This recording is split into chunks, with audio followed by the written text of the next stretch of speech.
Lignol-Saint-Vivier est un petit village reculé de France, situé dans la Nièvre. Coincé entre deux collines, c'est un petit bourg calme, entouré de multiples bois.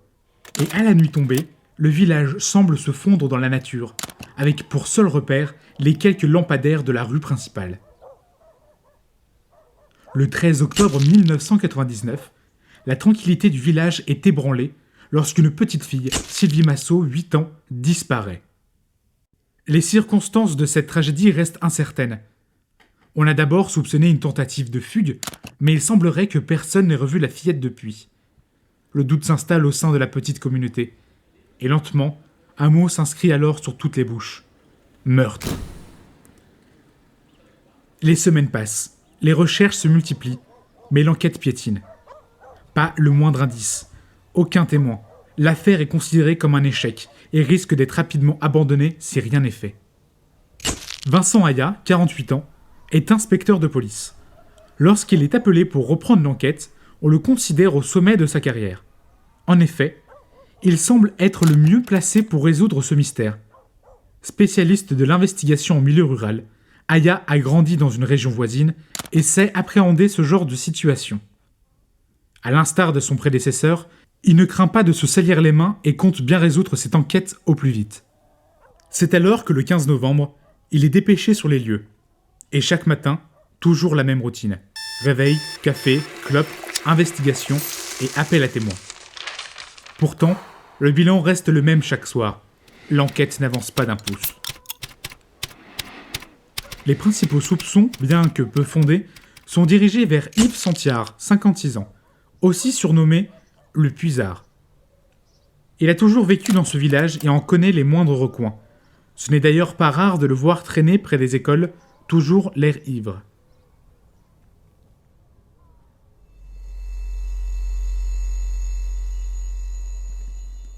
Le 24 novembre, le village se réveille sous le choc. Après la découverte du corps d'Hélène Caverna, retrouvée morte chez elle, allongée au milieu de la pièce à vivre. Le rapport d'autopsie rapporte les faits suivants. Cause du décès. Assassinat par strangulation à l'aide d'une corde en fibre de laine. Heure du décès, aux alentours de 23h.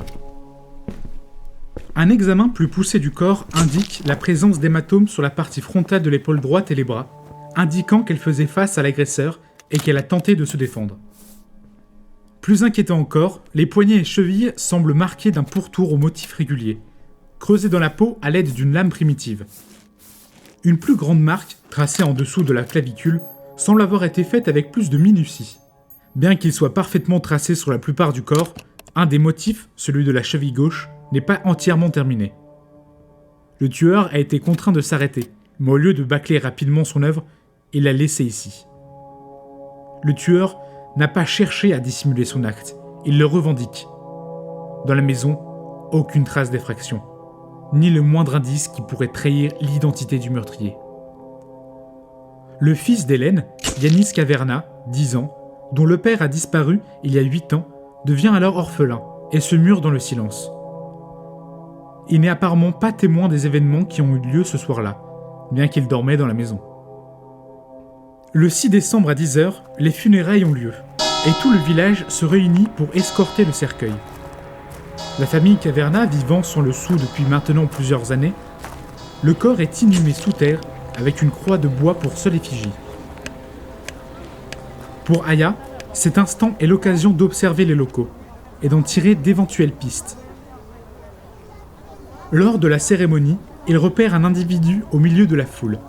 Manteau noir, lunettes de soleil, écharpe. En bref, la tenue parfaite de l'endeuillé. Trop parfaite d'après lui. Persuadé qu'un esprit pervers se cache derrière cette caricature, il tente de le rejoindre discrètement. Mais interpellé par les locaux qui l'assaillent de questions, il perd rapidement la trace de l'homme, avant de pester contre son sort. Yves Santiard apparaît alors à son tour. Il fait part à l'inspecteur de ses inquiétudes.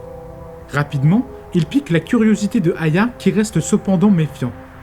Il pourrait bien s'agir d'une combine destinée à détourner son attention. Et il n'est pas rare que les criminels se la jouent détective pour semer le trouble dans l'enquête. Pratiquant la chasse depuis son plus jeune âge, Yves est un fin connaisseur des environs. Il lui fait alors part de ses observations lors de sa dernière partie de chasse, au Taillis Saint-Vivier, situé dans les hauteurs de la commune. C'est un petit bois peu côtoyé que Yves et ses compères apprécient arpenter. Il dit avoir remarqué que la saison était peu fructueuse et que la fraîcheur du temps l'inquiétait. Normalement, les bêtes sont plus nombreuses, mais cet automne, rien. Jusqu'ici, le constat n'est pas si préoccupant, mais le chasseur rapporte avoir fait une découverte. De multiples totems sont suspendus aux branches des arbres, partout dans la forêt. Ces totems semblent fabriqués à partir de bois local séché. La figure est maintenue en place à l'aide d'un mélange de ficelles et de branchages souples, et la partie inférieure du totem est ornée de tresses de cheveux terreux. Bien qu'ils ressemblent en partie à ceux de Hélène, il est plus probable qu'ils soient ceux de la petite Sylvie. La forme et la variation des totems semblent d'ailleurs indiquer une démarche similaire à celle des marques taillées dans le corps de la dernière victime. Après 3 jours d'observation, Aya rassemble ses hommes pour effectuer une battue plus loin dans le taillis. De nouveaux totems ont remplacé ceux enlevés par la police, et les traces de passage sont révélées. Au milieu du bois, une cabane de fortune se dresse, et Yves, convoqué pour sa connaissance des lieux, confirme ne jamais avoir été aussi loin depuis plusieurs mois, et que cette cabane n'était pas là avant. La fouille de la cabane révèle la présence d'outils, ainsi qu'une grande quantité de pots et de minéraux, notamment des pierres taillées et de la terre argileuse brune. Dans l'espoir d'attirer le meurtrier, tout est laissé en l'état, et une planque s'organise pour les jours à venir.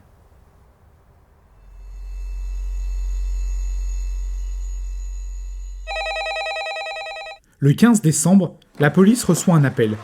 Quelqu'un a profané la tombe d'Hélène.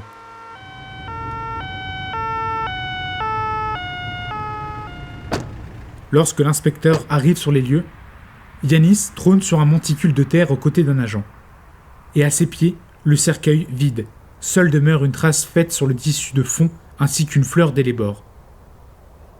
Après cet incident, Aya tente d'ouvrir le dialogue avec Yanis. À l'image d'un père de substitution, il passe plusieurs jours avec lui, à errer en silence dans les rues du village. Finalement, tous ses efforts payent. Yanis affirme avoir vu le tueur. Le bruit de la scène l'a réveillé, et il se souvient avoir entendu des paroles puis un violent coup. Lorsqu'il arrive dans la pièce de vie, le corps de sa mère gît au sol, et la silhouette massive se tourne alors vers lui. Impossible de reconnaître le visage de l'individu. Il s'avance petit à petit vers Yanis, descend à sa hauteur, et pose sa main sur son épaule. Il lui dit alors calmement « Retourne te coucher, Yanis, ne dérange pas maman. » 23 décembre 1999. Après cette confession, les enquêteurs multiplient les fouilles et les patrouilles. Ils parviennent finalement à prendre sur le fait un adolescent dans la forêt, en train de replacer des totems là où la police les avait enlevés. Rapidement, il avoue avoir été forcé à coups de menaces par un individu violent, à la stature imposante et apparaissant toujours avec le visage grimé. L'adolescent, lui aussi marqué sur le corps, indique à Aya que l'homme dégageait une odeur terrifiante, presque hypnotique. Un mélange de terre, d'encens et d'urine, ainsi que des relents de chair en décomposition. Tout s'accélère rapidement à mesure que les jours passent. Aya annule ses congés de Noël, le chef de poste lui ordonne de boucler l'enquête avant le nouveau millénaire, car la superstition gagne du terrain chez les locaux.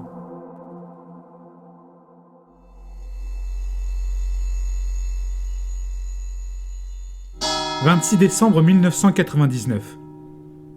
Après un Noël sous tension, passé loin de sa famille, Aya s'engage dans une ultime tentative. Il commissionne un chaman, Adriel, pour entreprendre un rituel de purification au sein de la forêt. Ainsi, il espère provoquer le meurtrier pour l'arrêter. Il laisse volontairement les rumeurs courir, en espérant qu'elles parviendront jusqu'à l'homme. La nuit approche, et le rituel se met en place. Bougies, totems et encens sont dispersés dans la forêt avec l'aide de la brigade. Au milieu du taillis, le chaman se dresse du haut de ses 2 mètres, dans une large tenue cérémoniale rouge et blanche ornée de multiples colliers. Chacun de ces mouvements est accompagné d'une myriade de sonorités qui cliquettent et semblent s'envoler dans les airs. Pendant ce temps, le reste de la brigade se tapit dans l'ombre du bois, prêt à bondir au moindre signal. Lorsque le premier glas de la cloche du chaman sonne, le temps s'arrête. Un frisson parcourt l'échine de Aya, qui pourtant n'a jamais cru en ces choses. Et soudainement, le silence. Le vent tourne alors subitement. Les nuages recouvrent le peu de ciel encore perceptible, plongeant la forêt dans un noir profond, au milieu duquel trône le chaman et ses bougies. À mesure qu'il entame sa danse, la météo prend des airs d'apocalypse. Les totems se balancent violemment sur leurs branches. Les feuilles mortes se dispersent dans les airs et les officiers tentent de garder leur casquette sur la tête. Une première goutte tombe, rapidement suivie d'une autre, et en quelques minutes seulement, ils se retrouvent pris dans la tempête. Malgré le déluge, le chaman n'interrompt pas sa transe. Il semble même se satisfaire de la situation, comme s'il était en mesure de contrôler les forces de la nature. Et tandis qu'il hurle des incantations incompréhensibles et se dresse à nouveau, plus massif que jamais, faisant fi des bourrasques et se tournant vers le ciel, un coup de feu retentit. Adriel est touché. Ce son, Aya le reconnaît. C'est celui d'un fusil de chasse. Il avait raison depuis le début. Cela ne peut être que Yves, ce salaud, un sale meurtrier pervers qui l'avait manipulé depuis le début. Pour lui, c'est ici que l'enquête doit s'achever. Il s'élance alors, ne sachant pas réellement d'où vient le tir. Au loin, il aperçoit une silhouette. Courant à en perdre haleine, les branches glacées du taillis lui lacèrent le visage. Il esquive instinctivement les racines, rochers et autres obstacles sur son chemin. Mais pourtant, la silhouette se fait de plus en plus lointaine. Impossible de la rattraper. Dans un élan d'espoir, Aya se fige, dégaine le pistolet de son holster, aligne son bras dans l'axe de son regard et inspire profondément. Il tire une fois, 2 fois, 3 fois avant de finalement atteindre sa cible. Au loin, les officiers armés de torches balayent la zone à la recherche de l'inspecteur. L'anthropomorphe n'est pas mort, loin de là. Il titube et continue d'avancer jusqu'à sortir du bois et arriver au porche d'une maison. Il s'effondre, la cuisse en sang. Lorsque Aya atteint finalement l'homme, son visage est méconnaissable. Il arbore un véritable masque terreux duquel s'échappent 2 larges yeux brillants. Son odeur confirme son identité. C'est bien l'homme que la police recherche. Cependant, Aya veut être prudent. Il a déjà visité cette maison, mais il se pourrait qu'une menace y rôde encore. Menottant l'homme à la grille du portail, il ouvre délicatement la porte avant de s'engager dans la demeure. Rapidement, les effluves sont de plus en plus dérangeantes, et chaque pas que fait Aya semble plus lourd que le précédent. Il ouvre la porte de la première chambre et fait quelques pas avant de s'immobiliser, comme paralysé par ce qu'il voit. Sa vue s'embrume, son cœur et ses poumons s'emballent. L'odeur d'encens lui monte au cerveau et il s'effondre au milieu de la pièce.